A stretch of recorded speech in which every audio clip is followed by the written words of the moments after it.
بخاری میں حضرت ابو ہریرہ رضی اللہ تعالیٰ عنہ سے حدیث مروی ہے، بڑی مشہور ہے۔ نبی پاک علیہ السلام نے خود ایک قصہ بیان فرمایا بنی اسرائیل کا۔ حضور فرمانے لگے 3 شخص تھے، ایک کوڑ کے مرض میں مبتلا تھا، کوڑا تھا، ایک گنجا تھا، ایک نابینا تھا، ہر وقت پریشان رہتے تھے۔ میرے رب نے ان کو آزمانے کا فیصلہ کیا۔ دیکھو اللہ کے آزمانے کا طریقہ کیا ہے۔ ایک فرشتہ انسانی شکل میں آیا، سب سے پہلے جس کو کوڑ کا مرض تھا اس کے پاس آیا۔ حضور سید عالم صلی اللہ تعالیٰ علیہ وسلم بیان فرماتے ہیں، اس نے آ کے اس سے کہا کیا چاہتے ہو؟ اس نے کہا یار مجھے کوڑ کا مرض ہے، لوگ مجھ سے نفرت کرتے ہیں، گھن کرتے ہیں، کاش میری کھال ٹھیک ہو جائے، جلد ٹھیک ہو جائے، بیماری چلی جائے۔ تو فرشتے نے ہاتھ پھیرا، اللہ نے شفا عطا کر دی۔ شفا کس نے دی؟ ہاتھ کس نے پھیرا؟ تو کوئی عرض نہیں، اگر کسی وقت کوئی بزرگ دم کر دے، ہاتھ پھیر دے تو شفا اللہ ہی دیتا ہے۔ بخاری میں موجود ہے جو روایت عرض کر رہا ہوں۔ فرشتے نے ہاتھ پھیرا، اللہ نے۔ اب فرشتہ اس سے پوچھتا ہے پسند کیا ہے؟ مال کون سا پسند ہے؟ کہنے لگا اونٹ بڑے پسند ہے۔ تو فرشتے نے ایک حاملہ اونٹنی اسے دی اور برکت کی دعا بھی دی۔ اب فرشتہ آیا گنجے کے پاس، جناب کیا چاہتے ہیں؟ اس نے کہا میں گنجا ہوں، سر پہ بال نہیں ہے، اس کی وجہ سے چہرے پہ کوئی حسن بھی نہیں ہے، لوگ گھن کرتے ہیں، کبھی میرے بال آ جائے نا۔ فرشتے نے ہاتھ پھیرا، بال اللہ نے عطا کیے، اس کو شفا ہو گئی۔ اب فرشتے نے اس سے کہا کہ مال کون سا پسند ہے؟ کہنے لگا گائے بڑی پسند ہے۔ فرشتے نے اس کو ایک حاملہ گائے دی اور برکت کی دعا بھی دی۔ اب فرشتہ اندھے کے پاس آیا، کیا چاہتے ہیں؟ اس نے کہا رب نے بڑی سونی کائنات بنائی ہے پر میں دیکھ نہیں سکتا، کبھی آنکھیں مل جائیں نا تو ساری رونقیں ہی بحال ہو جائے۔ فرشتے نے ہاتھ پھیرا، شفا۔ یاد رہے گا مسئلہ، یہ اتنا سا مسئلہ جس میں لوگ بڑی جلدی اڑ جاتے ہیں۔ فرشتے نے آنکھوں پہ ہاتھ پھیرا اور اللہ نے شفا عطا کر دی۔ فرشتے نے کہا پسند کیا ہے؟ کہا بکریاں بڑی پسند ہے۔ ایک حاملہ بکری بھی دے دی اور دعا بھی کر دی۔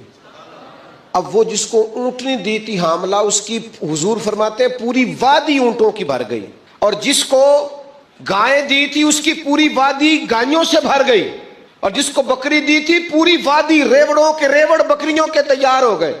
اب رب نے فیصلہ کیا آزمائش کرنے کا۔ میں نے بہت پہلے کہا تھا، بات پھر دہراتا ہوں، زوال امتحان نہیں ہوتا، عروج امتحان ہوتا ہے۔ اصل تو آپ کا پتہ عروج کے دنوں میں چلتا ہے۔ اللہ نے فرشتہ بھیجا، وہی انسانی شکل میں، سب سے پہلے اس کوڑ کے مرض والے کے پاس آیا، کہا یار میں مسافر ہوں، کہیں سفر پہ جانا تھا، تو اللہ کی مدد، آپ کا تعاون درکار ہوا تو سفر ہو سکتا ہے، ایک اونٹ مجھے چاہیے۔ تو اس نے وہی بات کی جو کئی امیر لوگ کرتے ہیں، یہ صحیح بخاری میں موجود۔ کہنے لگا یار میرے ذمے تو حقوق ہی بڑے ہیں، سادہ ترجمہ کریے، میرے تو خرچے ہی بڑے نے جی، تمہیں کی دسی، ادھر بھی جا رہا ہے، ادھر بھی، اے بھی آسمان میں تمہیں ہے، اے بھی میں، اتنے خرچے ہیں میرے، یہ بھی کرنا ہے، وہاں بھی کرنا ہے۔ اس نے وہی بات سنائی تو وہ فرشتہ کہنے لگا تو پہلے ایک کوڑی نہیں تھا، تو ناراض ہو گیا۔ کہنے لگا میں تو جدی پشتی رئیس اعظم ہوں، باپ دادا کی جائیداد ہے ساری جو مجھے ملی ہوئی۔ اس نے کہا اگر تو جھوٹا ہے نا تو اللہ کرے اسی طرح کا ہو جائے جس طرح کا پہلے تھا۔ اب وہ آیا گنجے کے پاس، اس سے کہا مسافر ہوں، سفر پہ جانا ہے، اللہ مدد کرے، آپ تعاون کریں تو سفر آسان ہو سکتا ہے، مجھے ایک گائے چاہیے، اگر آپ دے دیں تو۔ وہ کہنے لگا میرے تو ذمہ حقوق ہی بڑے ہیں۔ اس نے کہا یار تو پہلے گنجا نہیں تھا، بیمار نہیں تھا، کچھ بھی نہیں تھا، بھوک تھی۔ کہنے لگا خبردار، میں تو جدی پشتی رئیس اعظم ہوں، باپ دادا سے امیر ہوں۔ اس نے کہا اچھا اگر تو جھوٹا ہے تو ویسا ہی ہو جائے جیسا پہلے۔ اب وہ آیا نابینا کے پاس، اس نے آ کے کہا مسافر ہوں، سفر پہ جانا ہے، اللہ مدد کرے، آپ تعاون کریں تو سفر آسان ہوگا، مجھے ایک بکری چاہیے اللہ کے نام پر۔ تو وہ اندھا کہنے لگا رب کے نام پر تو نے لینی ہے تو ایک کیوں لیتا ہے، جتنی چاہیے لے لے۔ اور میں تو پہلے اندھا تھا، میں مسکین پرانا خادم، کسے در ملی نہ ٹوئی، ایتے واسف یار نے نظر جو کیتی، تے واسف شروع سے پڑھتے ہیں، سے ثبوت نہ پوچھو میں تو پلا نظر کرم کد ہوئی، اے میں جانا یا دل بر جانے، غیر نہ جانے کوئی، میں مسکین پرانا خادم، کسے در ملی نہ ٹوئی، اے تے واسف یار نے نظر جو کیتی، تے واسف ہی ہوئی۔ میں تو اندھا تھا، پلے شے ہی کوئی نہیں تھی، تو کریم نے کرم کیا، جتنی تیرا دل کرے لے جا۔ تو فرشتہ کہنے لگا امتحان کے لیے آیا تھا، ایک کی بھی ضرورت نہیں، لیکن تیرے 2 دوست امتحان میں ناکام ہوئے ہیں، رب ان سے ناراض ہو گیا ہے، تو کامیاب ہوا ہے اور اللہ تجھ سے راضی ہو گیا ہے۔ وہ دونوں جو تھے امتحان میں ناکام ہوئے تو نعمتیں چھن گئیں، صحت چھن گئی، پھر کوڑے، پھر گنجے ہو گئے۔ اس کو اللہ تبارک و تعالیٰ نے اور عطا کیا۔ زوال نعمت کب ہوتا ہے؟ جب لوگ راہ خدا میں خرچ نہیں کرتے، غریب کا، مسکین کا، لاچار کا خیال نہیں رکھتے۔ جیسے جیسے پیسے آتے جاتے ہیں ذاتی خرچے بڑھتے جاتے ہیں، ذاتی معاملات ہی بڑھتے جاتے ہیں۔ آہستہ آہستہ لوگ کہتے ہیں او خود جی آپ کو پتہ ہے نا، پھر ہمارا گھر بڑا وسیع ہے تو بڑے مسئلے ہیں، تو بڑے خرچے ہیں، تو بڑی چیزیں ہیں۔ بھائیو، زوال نعمت کے معاملے میں اپنے رب کا خوف پیدا کریں، اللہ سے ڈریں ہر وقت۔ جب تک نعمتیں نہیں نہ ہوتی تو گزارا ہو جاتا ہے، اگر ملنے کے بعد چھن جائیں تو پھر تکلیف بہت زیادہ ہوتی۔ تو زوال نعمت سے بچنے کے لیے تکبر سے بچیں، ناشکری سے بچیں، ناقدری سے بچیں، اور پھر صرف اپنا حق سمجھنے سے بچیں۔ اسے بانٹیں، عاجزی میں رہیں، شکر میں رہیں۔ آپ محسوس کریں گے کہ لئن شکرتم لازیدنکم، اگر شکر ادا کرو گے تو میں نعمتوں میں اضافہ کر دوں گا۔ نعمتیں محفوظ بھی ہو جائیں گی، ان میں اضافہ بھی ہوگا۔ ہر وقت نبی کریم شکر ادا کرتے۔ دوستو، اتنے بڑے لفظ نہیں ملیں گے کبھی بھی کہ حضور فرماتے ہیں میرے پاس جس کے پیسے آئے میں نے امانت سمجھ کے خرچ کیے، ابو بکر کے آئے تو میں نے اپنے سمجھ کر خرچ کیے۔ حضرت ابو بکر صدیق کی اور پھر سیدنا فاروق اعظم، آپ نے بھی حدیث سنی ہوگی، میں نے بھی، حضور نے فرمایا کہ شیطان عمر کو دیکھ کے رستہ بدل جاتا ہے۔ پہلے یہ حدیث پڑھا سنا کرتے تھے، اب اس طرح کا تجربہ ہوا ہے کہ بات ہی کھل گئی ہے۔ وہ صرف حضرت عمر کو دیکھ کے رستہ نہیں بدلتا، حضرت عمر کا نام بھی لے تو رستہ بدل جاتا ہے۔ یقین کریں ہم نے لوگوں کو رستے بدلتے دیکھا ہے، نام لے لے حضرت عمر کا، شیطان رستہ بدل گیا۔ اور سیدنا عثمان غنی، پیک کرے صدق و صفا، منبع شرم و حیا، نور کی سرکار سے پایا دوشالہ نور کا، او مبارک تم کو ذوالنورین جوڑا نور کا۔ حضرت عثمان غنی، اور پھر مولا علی، شیر خدا، حال عطا، مشکل کشا، حضرت مولا علی شیر خدا۔ حضور نے بات ہی ختم کر دی۔ علیہ السلام نے فرمایا علی دنیا میں بھی میرا بھائی ہے، آخرت میں بھی میرا بھائی ہے۔ حضور کے جمیع صحابہ، جمیع، سن لے، جمیع صحابہ بشمول کاتب وحی سیدنا امیر معاویہ رضی اللہ تعالیٰ عنہ تک، جمیع صحابہ، ہر ایک کا ادب، احترام اور روح اور دل سے اپنی طبیعت میں پیدا رکھنا۔ کبھی کسی چکر لوگ آپ کو فلسفہ سنائیں گے، فلسفہ تو لوگ ابا کے خلاف بھی سناتے ہیں، فلسفے کی رنگ میں تو لوگ یہ بھی کہتے ہیں کہ تیرا بھائی تیرا اصل میں دشمن ہے، فلسفے میں تو لوگ بڑی چیزیں لے آتے ہیں۔ تو لوگوں کی کہانیاں سن کے کبھی چکر میں نہ پڑنا، عقیدے کو مضبوط رکھنا۔ اور دوسری میں آپ حضرات سے گزارش کروں گا، اپنی زندگی سے کام لیں، اپنی زندگی کو بامقصد بنائیں۔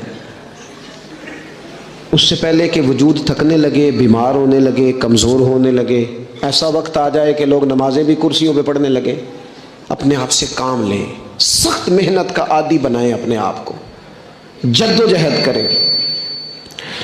یہ ڈھیر ساری تعداد میں ان لوگوں کی دیکھتا ہوں جو کام نہیں کرتے، محنت نہیں کرتے۔ نبی پاک صلی اللہ تعالیٰ علیہ وآلہ وسلم کے سامنے سے ایک نوجوان گزرا تو کچھ لوگوں نے کہا یا رسول اللہ صلی اللہ تعالیٰ علیہ وسلم، یہ مال کمانے کے لیے جا رہا ہے، کاش یہ اللہ کے راستے میں جہاد کے لیے سفر کرتا۔ تو حضور فرمانے لگے اگر یہ اپنے بچوں کی روزی کے لیے بندوبست کرنے جا رہا ہے پھر بھی اللہ کے راستے میں ہی ہے۔ ماں باپ، بہن بھائی، بیوی بچوں کے حقوق ادا کرنے کے لیے کوشش کر رہا ہے تو بھی اللہ کے راستے میں ہی ہے، اور اگر اس لیے کوشش کر رہا ہے کہ میں کسی کے سامنے ہاتھ پھیلانے سے بچوں تو فرمایا پھر بھی اللہ کے راستے میں ہی ہے۔ محنت کریں، جد و جہد کریں، سہارے نہ تلاش کریں، اور اپنی زندگی اس طرح کی محنت والی بنائیں کہ آپ تھک جائیں شام کو۔ ایک لمبی تعداد ہے لوگوں کی جو کام نہیں کرتی، کوشش نہیں کرتی، تگ و دو نہیں کرتی۔ کوئی بھی آپ کسی شعبے سے بھی وابستہ ہیں، بجائے اس کے کہ دوسرے شعبے کو ٹھیک کرنے کی کوشش کی جائے، ہم جس شعبے میں ہیں ہم اس شعبے میں محنت کریں، کوشش کریں۔ میں اس نتیجے پہ پہنچا ہوں کہ جو ٹائم انسان بچاتا ہے نا آرام کے لیے، اس ٹائم میں بے پناہ سستی اسے گھیر لیتی ہے۔ ہم چھوٹے ہوتے تھے بچپن میں، اسکول سے ایک چھٹی کرتے تھے پھر دوسری کرنے کو بھی دل کرتا تھا، دوسری کرتے تھے پھر تیسری کرنے کو بھی دل کرتا تھا، گاڑی اسی کا نام ہے جو چلتی رہے، ڈیوٹی اسی کا نام ہے جو ہمیشہ کی جائے۔ زندگی میں مسلسل جد و جہد کریں گے، مسلسل کام کریں گے، اس کا نتیجہ یہ نکلے گا کہ آپ محسوس کریں گے کہ آپ کا وجود جو ہے وہ بڑی صلاحیتوں والا ہے، وہ بیکار نہیں ہے۔ مسلسل کام۔ آپ انبیاء کرام علیہ السلام کی زندگی دیکھیں، صحابہ کی زندگیاں دیکھیں، اہل بیت کی دیکھیں، اولیاء اللہ کی دیکھیں، بزرگان دین کی دیکھیں، آپ دیکھیں کہ انہوں نے کام کتنا کتنا بڑا کیا ہے۔ ہم کبھی ان کو پڑھتے ہیں تو حیران ہو جاتے ہیں کہ یار اتنے مختصر وقت میں اتنا زیادہ کام تو ممکن ہی نہیں۔ اعلیٰ حضرت رحمۃ اللہ علیہ نے 1000 کتاب لکھ دی، امام بخاری نے پوری دنیا میں گھوم کر احادیث جمع کر کے ایک جگہ پہ اکٹھی کر دی، اور پھر اصول وضع کر دیے حدیث پاک کے کہ حدیث کس طرح قبول کی جائے گی، پھر اس میں فرق کر دیا کہ صحیح کون سی ہے، متواتر کون سی ہے، حسن کون سی ہے، ضعیف کون سی ہے، موضوع ہو تو پھر اس کے قاعدے کیا ہیں۔ اتنا کام بزرگوں نے کر دیا۔ جد و جہد تھی زندگی میں، مسلسل ڈیوٹی کرتے تھے۔ جب مسلسل کام کرتے ہیں نا، نبی پاک صلی اللہ تعالیٰ علیہ وسلم نے فرمایا جو آدمی محنت کرے، کوشش کرے اور شام کو تھک کے سو جائے، اللہ اس کے پچھلے گناہوں کو معاف فرما دے گا۔ تو چلتے رہیں، جد و جہد کریں، ہمت کریں، کوشش کریں۔ کبھی کبھی یوں ہوتا ہے کہ انسان سمجھتا ہے کہ میں نے کوشش تو کی تھی، لیکن یار یہ میرے کوشش کرنے سے کوئی نتیجہ نہیں نکلا۔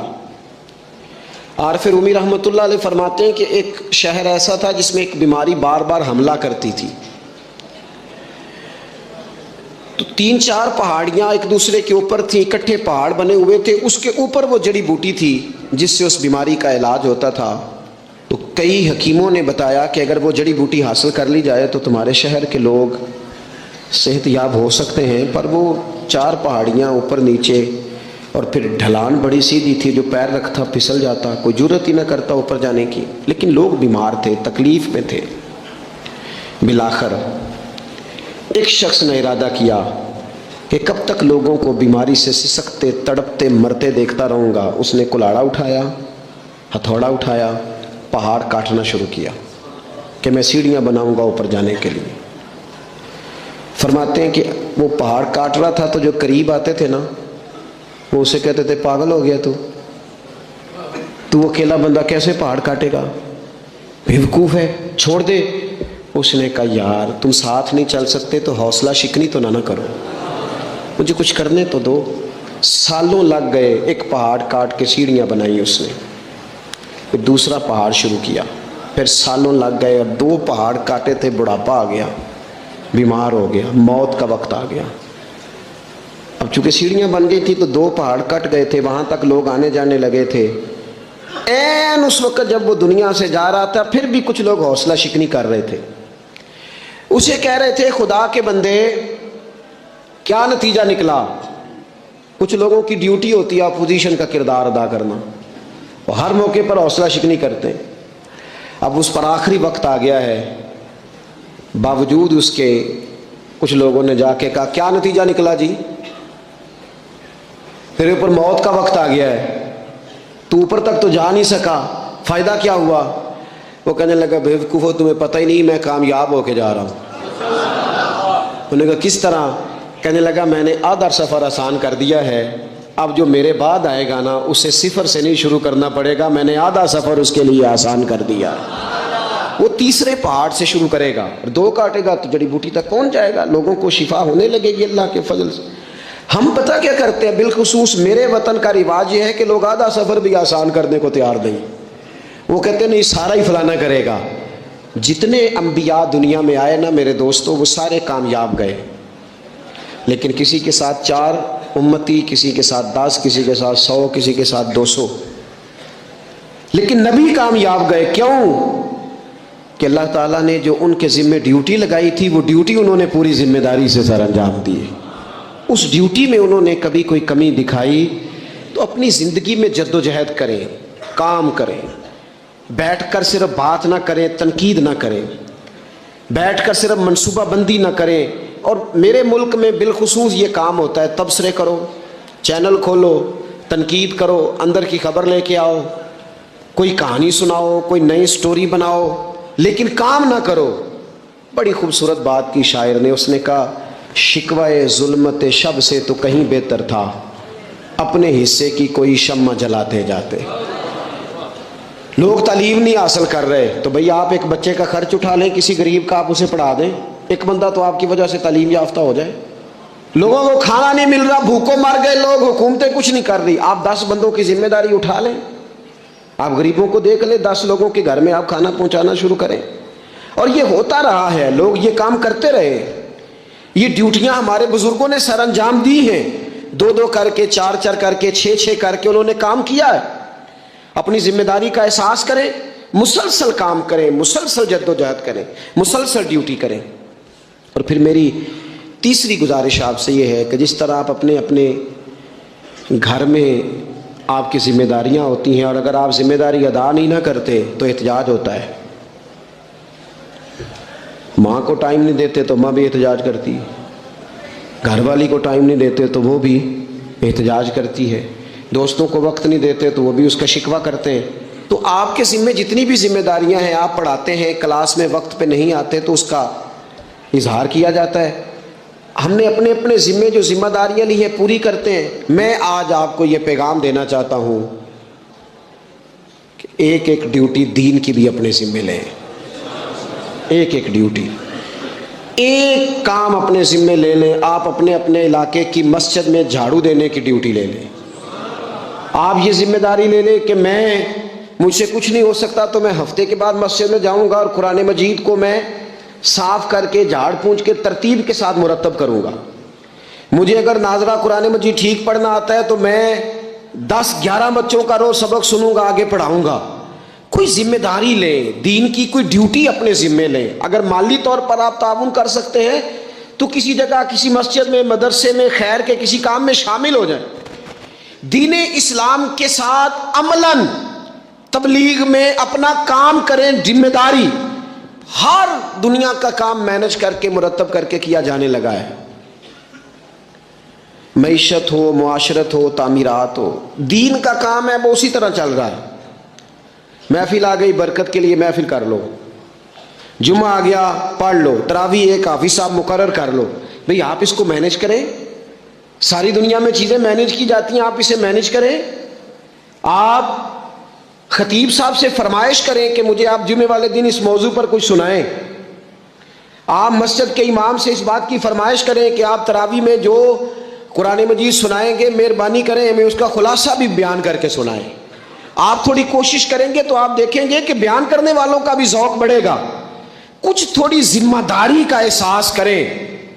صحابہ کرام نے بڑی منصوبہ بندی کے ساتھ دین پھیلایا، بڑی جد و جہد کی۔ انہوں نے دیکھا کس علاقے میں ہم نے جہاد کے لیے جانا ہے، کس میں تبلیغ کے لیے جانا ہے، کس علاقے میں کس طرح کر کے ہم نے ڈیوٹی سر انجام۔ مصر میں ایک شہر ہے، اس کا نام ہے فسطاط، وہ کہتے ہیں گھونسلے کو، پرندوں کے گھونسلے کو۔ حضرت سعد بن ابی وقاص رضی اللہ تعالیٰ عنہ اپنی فوجیں لے کے وہاں گئے تھے۔ آپ نے وہاں خیمہ لگایا، کچھ دن وہاں قیام کرنا تھا، آپ کا وہاں خیمہ تھا۔ وہاں آ کے کبوتر بیٹھنے لگے، ایک کبوتری نے انڈے بھی دے دیے، وہاں گھونسلہ بن گیا۔ اب آپ جب وہاں سے ہجرت کرنے لگے آگے بڑھنے لگے تو دل میں خیال آیا کہ خیمے اکھاڑتے ہیں، چلتے ہیں۔ جب وہ خیمے اکھاڑنے لگے تو دیکھا اوپر تو گھونسلہ بنا ہے، اس میں تو کبوتر رہتے ہیں، ان کے بچے بھی ہیں۔ حضرت سعد بن ابی وقاص نے 2 فوجیوں کے ذمے لگایا، فرمایا یہاں تم پہرے دار بن کے کھڑے ہو جاؤ، یہ خیمہ اکھاڑا نہیں جائے گا، اس کو یہیں لگا رہنے دیں گے تاکہ یہ کبوتر جو ہیں انہیں تکلیف نہ ہو۔ وہ 2 فوجی وہیں رہے، خیمہ لگا رہا، وہاں پانی کا بندوبست کیا جاتا رہا، خوراک کا بندوبست کیا جاتا رہا۔ قریب بستیوں سے جب لوگوں نے دیکھا یہاں لوگ موجود ہیں تو لوگوں نے وہاں آ کے مکان بنانے شروع کر دیے۔ وہ ایک پرندے کے گھونسلے کی حفاظت کے لیے کچھ دیر 2 سپاہی رکے تھے، اللہ نے وہاں پورا شہر آباد فرما دیا ہے۔ تو آپ ایک گھونسلے کی حفاظت شروع کریں، انشاءاللہ شہر آباد ہو جائیں گے۔ لیکن ہم گھونسلوں کی حفاظت کرنے کو بھی تیار ہیں۔ اب چوتھی بات آپ کی خدمت میں عرض کرنی ہے، ایک ضروری کام بڑی توجہ کے ساتھ آپ نے سمجھنا ہے، تھوڑا سا اس کے پس منظر کو سمجھ لیں۔ جو آیہ کریمہ میں نے تلاوت کی ہے اس کا حصہ بھی اسی میں آئے گا۔ دنیا کا نظام 2 طریقوں سے چلتا ہے، ایک ہے نظام اسباب اور ایک ہے نظام غیب۔ ایک نظام اسباب سے چلتا ہے کہ آگ جلاتی ہے، پانی ٹھنڈا کرتا ہے، انسان ماں باپ کے ملاپ سے پیدا ہوتا ہے، دنیا نظام اسباب سے چلتی ہے اور اسی ترتیب سے نظام آگے چل رہا ہے۔ اور ایک ہے نظام غیب، جب اللہ اپنی رحمت کا فیصلہ فرمائے، تو ایک نظام وہ بھی ہے۔ وہ کیسے ہے؟ آگ جلاتی ہے، لیکن جب رب چاہے نا تو حضرت ابراہیم کے لیے ٹھنڈی ہو جاتی ہے۔ یہ کیا ہے؟ یہ نظام غیب ہے۔ نظام اسباب یہ ہے کہ ماں باپ کے ملاپ سے اولاد پیدا ہوتی ہے، اور اگر رب چاہے نا تو حضرت عیسیٰ علیہ السلام کو بغیر باپ کے بھی پیدا فرما دیتا ہے۔ ہم جو مسلمان ہیں نا، ہماری ساری کی ساری توجہ نظام اسباب پہ ہو گئی ہے۔ اسباب پورے جمع کرو، لیکن اپنے رب کی بارگاہ کی طرف رجوع بھی کرو۔ کئی دفعہ نا اسباب سارے بندے کے ہاتھ سے چھوٹ جاتے ہیں، پھر اسے ضرورت ہوتی ہے دست غیب کی، اللہ اس کی مدد کرے۔ جو آیہ کریمہ میں نے قرآن مجید کی پڑھی ہے، اس میں اللہ کریم نے فرمایا یا ایھا الذین آمنوا توبوا الی اللہ توبۃ نصوحا، اے ایمان والو اپنے رب کی طرف رجوع کرو، اپنے رب کی بارگاہ میں توبہ کرو، پر توبہ سچی کرنا، رجوع الی اللہ کرو، اللہ کی طرف رجوع کرو۔ بعض اوقات سارے نظام ختم ہو جاتے ہیں، نظام اسباب، اس وقت ضرورت ہوتی ہے رجوع الی اللہ کی، کہ نظام غیب آئے۔ حضرت سارہ رضی اللہ تعالی عنہا، جو جناب ابراہیم علیہ السلام کی اہلیہ ہیں، آپ ایک رستے سے گزر رہی تھیں، حضرت ابراہیم علیہ السلام آپ کے ساتھ تھے، تو جس رستے آپ تشریف لے جا رہے تھے اس رستے میں بادشاہ بڑا ظالم تھا۔ وہ معاذ اللہ تعالیٰ ثم معاذ اللہ عورتوں کو گرفتار کر لیتا اور اپنی بدباطنی کا ثبوت دیتا۔ وہاں سے جناب سارہ گزری، مسند امام احمد بن حنبل سے یہ حوالہ عرض کر رہا ہوں۔ حضرت سارہ کو اس نے گرفتار کر لیا۔ جب وہ جناب سارہ کی طرف بڑھنے لگا تو اب وہ جتنے اسباب تھے نا اس وقت کے، وہ سارے اختیار کیے گئے، لیکن اس بادشاہ سے جان نہیں چھوٹی۔ جب وہ بڑھنے لگا تو جناب سارہ نے پھر رب کریم کی طرف رجوع کیا، مصلی پہ بیٹھ گئی، کہنے لگی مالک اب تو ہی کرم فرمانے والا ہے۔ آپ نے اس درد سے دعا فرمائی کہ وہ بادشاہ زمین پر بے ہوش ہو کے گرا اور تڑپنے لگا، قریب تھا کہ وہ مر جائے۔ تو حضرت سارہ پھر مصلی پہ بیٹھی اور اپنے مالک کی بارگاہ میں عرض کرنے لگی مالک اگر یہ مر گیا تو مجھ پہ الزام آئے گا کہ میں نے مارا ہے، اسے مارنا بے ہوش ہی فرما۔ وہ بے ہوش ہو گیا، تھوڑی دیر کے بعد ہوش آیا تو پھر آپ کی طرف بڑھنے لگا، تو آپ نے پھر اللہ کی جانب رجوع کیا۔ جب دوبارہ رب کریم کی جانب رجوع کیا تو پھر وہ بے ہوش ہوا۔ کئی دفعہ وہ کوشش کرتا، لیکن آپ جب اپنے مالک کی بارگاہ میں ہاتھ اٹھاتی تو بے ہوش ہو کے گر پڑتا۔ بالآخر آپ سے معافی بھی مانگی، آپ کو آزاد بھی کیا۔ ایک وقت ایسا آتا ہے جب سارے اسباب جواب دے جاتے۔ ہم مسلمان ملک میں رہتے ہیں، کچھ باتیں بڑی خوب ہیں۔ میں نے دیکھا ہے کہ ڈاکٹر جب سمجھ آتا ہے نا کہ رپورٹس، ادویات، ٹیسٹ اب اس نتیجے پہ پہنچ گئے ہیں کہ شاید یہ مریض بچے گا نا، تو چونکہ مسلمان ملک ہے تو میرے وطن کے ڈاکٹر ایک خوبصورت جملہ بولتے ہیں، مجھے بڑا پسند ہے۔ وہ یہ نہیں کہتے اب کچھ نہیں ہو سکتا، وہ کہتے ہیں آپ دعا کریں۔ کیا مطلب کہ اب رجوع اللہ کا وقت آ گیا ہے۔ ہمارے پاس جو شعور تھا، علم تھا، وہ ہم نے خرچ کر دیا۔ اب ٹائم ہے کہ رجوع اللہ کریں، آپ اللہ کی بارگاہ۔ یہ بڑا خوبصورت جملہ ہے، اچھی باتوں کا بھی تو ذکر کرنا چاہیے نا۔ یہ خوبصورت جملہ ہے کہ آپ دعا کریں۔ ایک وقت آتا ہے جب دعا کی ضرورت ہوتی ہے، دست غیب کی ضرورت ہوتی ہے۔ نبی پاک علیہ السلام 313 کو لے کے جب میدان میں آئے تھے تو ظاہری اسباب تو یہ تھے کہ 1000 سے مقابلہ کیسے ہوگا۔ تو پھر میرے کریم نے پتہ کیا کیا؟ حضور نے پھر رب کریم کی طرف رجوع فرمایا، اور پھر اللہ کی مدد فرشتوں کی صورت میں آئی۔ ایک خاتون تھی حضرت زنیرہ رضی اللہ تعالی عنہ، یہ صحابیہ ہیں، یہ مسلمان ہو گئیں۔ کفار نے انہیں مارا، تکلیف تھی، بڑی اذیت سے گزری، یہاں تک کہ ان کی بینائی چلی گئی۔ جب نظر آنا بند ہو گیا نا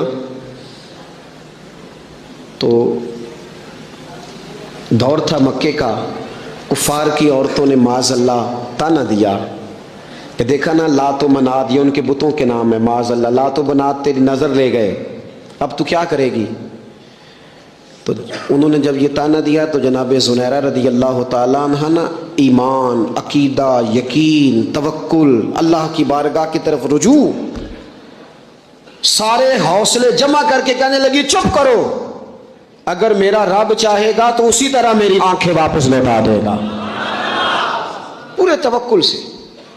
اور پھر آپ نے دعا مانگی، اے اللہ مہربانی فرما، یہ مجھے تانا دیتے ہیں کہ اگر تو نے دل مسلم کی دل جوئی نہیں تو تانا دیں گے بت کے مسلم کا خدا کوئی نہیں، مالک مہربانی فرما۔ وہ رجوع اللہ کیا، رات کو سوئی تھی تو آنکھوں میں روشنی نہیں تھی، جب صبح اٹھی تو دونوں آنکھوں کو اللہ نے روشن فرما دیا تھا۔ میں عرض کر رہا ہوں کہ وقت ہے ہمارے اوپر کہ اب ہمیں اپنے رب کی بارگاہ کی طرف رجوع کرنا چاہیے۔ جب بندہ اللہ کی جانب رجوع کرتا ہے نا، نبی پاک علیہ السلام نے فرمایا جب تم استغفار کرتے ہو نا تو اللہ ہر مشکل سے نکلنے کے لیے تمہیں رستہ عطا فرماتا ہے، اور اللہ تمہیں وہاں سے رزق عطا کرتا ہے جہاں سے تمہارا کبھی گمان بھی نہیں گیا ہوتا۔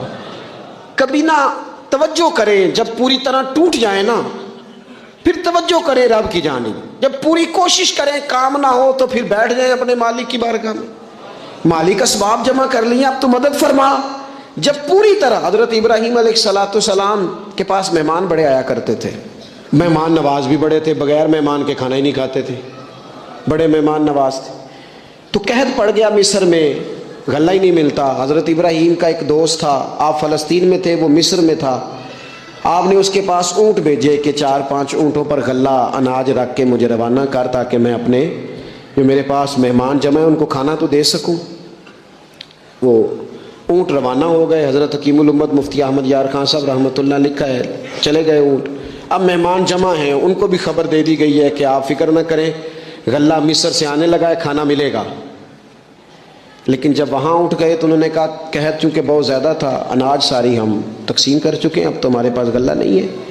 وہ خالی آ گئے واپس۔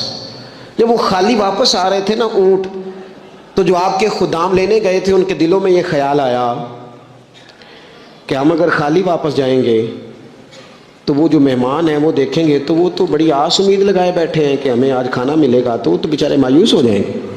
انہوں نے اس طرح کیا کہ رستے میں کچھ ریت بھر لی ان بوریوں میں اور اونٹوں پہ ان کو رکھ لیا تاکہ پھر جا کے حضرت ابراہیم سے عرض کریں گے، وہ خود ہی لوگوں کو سمجھا دیں گے، ایسے خالی اونٹ لے جانا بہتر نہیں۔ حضرت حکیم الامت رحمۃ اللہ علیہ لکھتے کہ حضرت ابراہیم علیہ السلام آرام فرما تھے، خدام نے جا کے اندر جہاں وہ سامان رکھا جاتا تھا وہاں ریت سے بھرے ہوئے بوریے رکھ دیے، وہ چلے گئے۔ حضرت ابراہیم کی زوجہ جناب ہاجرہ اٹھی، انہوں نے کہا میں منہ کھولتی ہوں، غلے کا گندم پیستی ہوں، کھانا بنا کے دیتی ہوں۔ جب انہوں نے منہ کھولا نا اس کا، بوری کا، توڑے کا، اس بوریے کا، تو کہتی ہیں اتنی بہترین گندم نکلی کہ میں نے زندگی میں کبھی نہیں دیکھی تھی۔ پیسی گئی، پکائی گئی، کھانا چلنے لگ گیا۔ حضرت ابراہیم علیہ السلام بیدار ہوئے، دیکھا لنگر چل رہا ہے، مخلوق خدا کھا رہی ہے، دنیا آوے تے کھا کھا جاوے تے راضی ہوئے بلا، لوگ کھا رہے ہیں، چل رہا ہے سلسلہ۔ تو حضرت ہاجرہ، وہ خواتین گھر میں کچھ چیز آئے نا تو کہتی ہیں اس دفعہ چاول بڑے اچھے آئے، اس دفعہ گندم بڑی اچھی آئی، یا آٹا پیس کے آیا، یہ بڑا عمدہ ہے۔ تو حضرت جناب ہاجرہ رضی اللہ تعالیٰ عنہ حاضر بارگاہ ہو کے عرض کرنے لگی یہ جو آپ کا مصری یار ہے نا، اس نے جو گندم بھیجی ہے بڑی کمال ہے۔ تو حضرت ابراہیم تو جانتے تھے بات کو، فرمانے لگے یہ میرے مصری یار نے نہیں بھیجی، یہ میرے عرشی یار نے بھیجی ہے، یہ عرشی یار نے بھیجی ہے، اور وہ جب بھیجتا ہے تو کمال بھیجتا ہے، وہ جب عطا کرتا ہے تو بے حساب ہی عطا کرتا ہے۔ او میرے دوستو، امت کو ضرورت ہے اس وقت دست غیب کی۔ پاکستان کبھی نہ بنتا اگر اللہ تعالیٰ کی غیبی طاقتیں مدد نہ فرماتی، پاکستان کبھی نہ بچے گا اگر خدا کی مدد شامل حال نہ ہوگی۔ ہمیں اجتماعی طور پر رجوع اللہ کرنا ہے۔ ہمارے جتنی انفرادی مشکلات ہیں، ہم کسی تکلیف میں دکھ میں مبتلا ہیں، اللہ کی طرف رجوع کریں، اپنے رب کی بارگاہ کی طرف رجوع کریں، اور جو ہمارے اجتماعی مسائل ہیں ان میں بھی اللہ کی بارگاہ کی طرف رجوع کریں۔ جب ہم یہ رجوع کریں گے مالک کے حضور تو پھر اللہ ہمارے لیے راستے واضح فرمائے گا۔ یہ رجوع کس طرح کیا جائے؟ میں نے اپنے ساتھیوں کے ذمے، بالخصوص جو یہاں خانقاہ شریف سے وابستہ ہیں، وہ اگر سمجھیں گے میں حکم دے رہا ہوں تو اس کو حکم سمجھ لیں، اور باقی اگر احباب میری بہت زیادہ درد مندانہ گزارش سمجھیں تو یہ میری گزارش سمجھ لیں، 5 وقتہ نماز کے ساتھ کچھ تھوڑی سی عبادت رات کی ضرور شروع فرمائیں۔ 2 رکعت ہو جائے لیکن رات کو تنہائی میں اپنے رب کی بارگاہ میں عبادت کے لیے ضرور حاضر۔ حضرت عبداللہ ابن عمر رضی اللہ تعالیٰ عنہ فرماتے ہیں کہ مغرب کی نماز پڑھ کے کچھ لوگ گھر چلے گئے، ہم لوگ بیٹھ گئے کہ تھوڑا سا تو ٹائم ہے، عشاء پڑھ کے ہی جائیں گے۔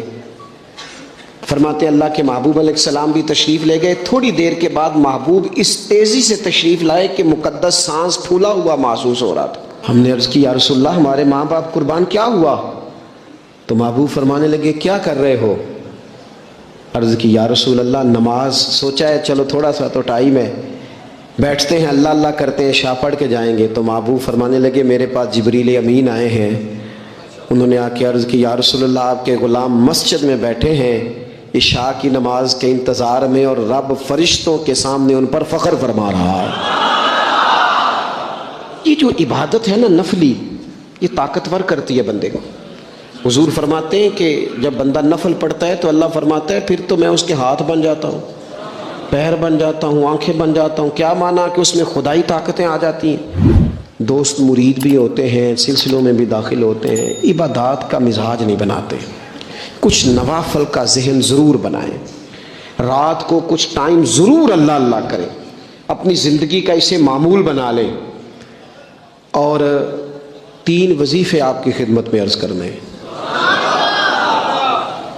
سخت مشکل جب آتی تھی نا تو صحابہ پڑھا کرتے تھے حسبنا اللہ و نعم الوکیل، نعم المولا، پڑھیے گا حسبنا اللہ و نعم المولا و نعم النصیر۔ اس کا معنی بڑا خوبصورت ہے، بالکل سادہ سا مختصر سا معنی کریں نا تو اس کا معنی یہ ہے میرے لیے اللہ ہی کافی ہے، اللہ میرا مددگار ہے، اللہ بہترین مددگار ہے، اللہ بہترین کفایت کرنے والا ہے۔ اس وظیفے کو نہیں چھوڑیں اور اس کے معنی سمیت اس کو یاد رکھیں۔ آپ محسوس کریں گے طبیعت طاقتور ہو گئی ہے، روح طاقتور ہوگی، اس کو بھولنا نہیں۔ اور دوسرا آپ سے عرض کرنا ہے کہ اعلیٰ حضرت، چونکہ ہم سلسلہ طریقت میں فاضل بریلوی سے وابستہ ہیں اور باقی جتنے بھی لوگ ہیں سارے ماشاءاللہ انہی سے وابستہ ہیں، اعلیٰ حضرت نا لا حول ولا قوت الا باللہ العلی العظیم پڑھنے کی بڑی فضیلت بیان کرتے ہیں۔ یہ ایسا وظیفہ ہے جو سب کو آتا ہے نا ماشاءاللہ۔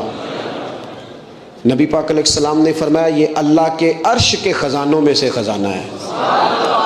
اعلیٰ حضرت فرماتے ہیں 99 دفعہ پڑھو لا حول ولا قوت الا باللہ العلی العظیم، فرمایا اللہ تعالیٰ تمہیں 99 بیماریوں سے شفا دے گا، اور اس میں سب سے چھوٹی بیماری ٹینشن کی بیماری ہے، سب سے چھوٹی بیماری غم کی بیماری ہے، چھوٹی، باقی بڑی بڑی ہوں گی۔ اس وظیفے کو نہیں آپ نے چھوڑنا اور یہ پابندی کرنی ہے، کریں گے انشاءاللہ تعالی۔ میری طرح کے لوگ کہہ دیتے ہیں کہ میں سویرے اٹھ کے مدرسے میں کچھ اسباق دیکھتا ہوں تو یہ بھی تو عبادت ہے، میں بیان کرنے کے لیے مطالعہ کرتا ہوں تو یہ بھی تو عبادت ہے نا، اتنے لمبے سفر کر کے ملک میں دنیا میں گھومتا ہوں تو یہ بھی تو میں عبادت ہی کر رہا ہوں۔ اب اسپیشل نفلوں کے لیے وقت کس طرح نکلے، اسپیشل کر کے تسبیح میں کیسے چلاؤں، میں سارا کچھ ہم بہانے بنا لیتے ہیں نا۔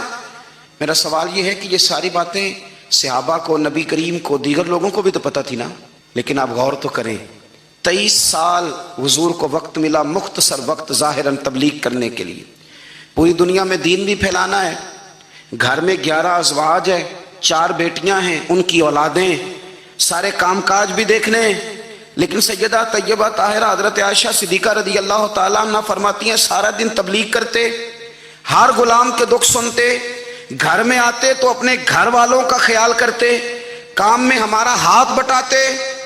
قربان جاؤں، کہتی ہیں زمانہ سارا سو جاتا، لیکن آمنہ کے لال مصلی بچھا لیتے.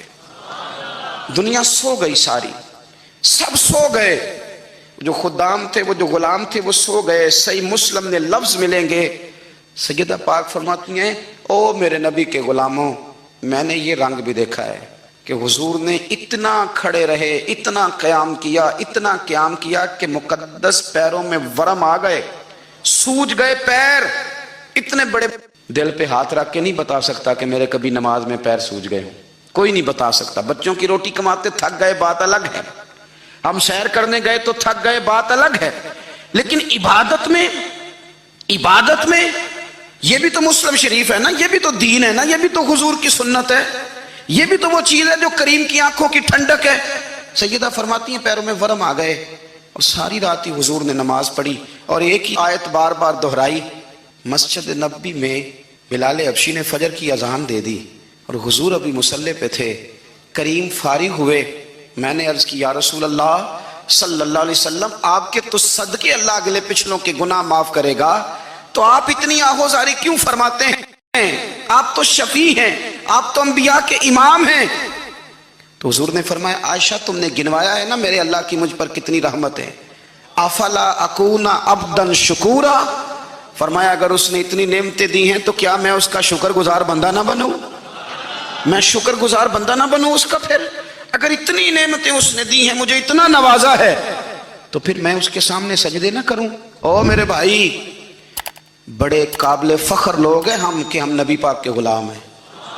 ہم قابل فخر ہیں کہ نبی کریم کے غلام ہیں. کیا کبھی اس غلامی کے شکرانے میں بھی 2 نفل پڑھے کہ یا اللہ تیرا شکر ہے تو نے ہمیں حضور کا غلام بنایا ہے؟ یاد رکھیں کہ اپنی روحانی زندگی کو آباد کریں، استغفار پڑھیں، تسبیحات کریں.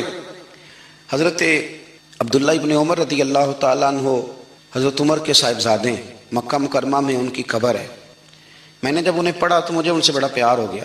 لیکن آپ کو پتہ ہے وہاں جا کے کسی شخص کا مزار تلاش کرنا یا پوچھنا ایک مشکل کام ہوتا ہے. تو ایک دفعہ میں مکہ شریف میں حاضر تھا تو ایک گاڑی والا ڈرائیور مجھے کہنے لگا کہ مولانا میں آپ کو جانتا ہوں، مجھے آپ سے محبت ہے، ایک بات بتاؤں آپ کو؟ میں نے کہا بتاؤ. کہنے لگے حضرت عبداللہ ابن عمر کی قبر دیکھنی ہے.